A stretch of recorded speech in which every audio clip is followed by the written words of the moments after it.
Salam, vaxtınız xeyir olsun. Danışan Usta Sərxan Biləsuvar balası. Salyan rayonunun Qarabağlı kəndindik inşallah.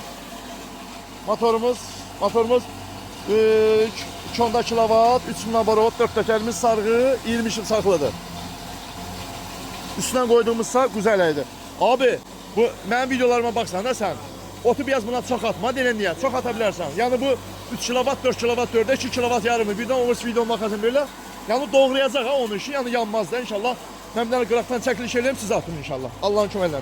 Gözəl dəyərli qardaşdır. Üstünə də at geçsin. Biraz at geçsin. 2.10 kilovat, 3 laborat, 4 təkərimiz sarğın olfaza, qiyməti 800 manat. Baxın, bu da doğradıq yaz otudur, bax.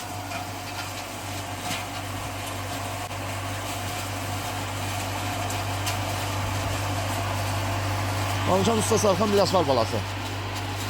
Camaat 3 kilovata bu boyda ot atır, amma mənim aparatımda 2.10 kilovata o bu boyda ot atdırıram. Baxın, süper də doğruyur.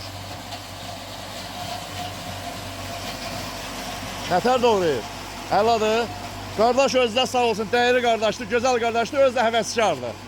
Özün cəhdin belə idi. O göstərəcək, indi qardaşın cəhdinə baxarıq inşallah. Qardaşım maşallah hər diləyi də var, sənətkardır, özdə həvəskardır. Allah xeyri versin qardaşım, Allah sana deməsin, sağ ol. İş budur, keyfiyyət budur, səhifəmizdə nömrəmiz var, 070 298 38 18, danışanda səsimdən tanıyarsınız, Usta Sərxan Biləsuvar balası.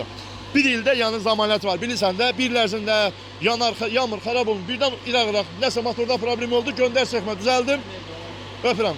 Keyf elə qardaşım, qulluğun deyim, sağ ol.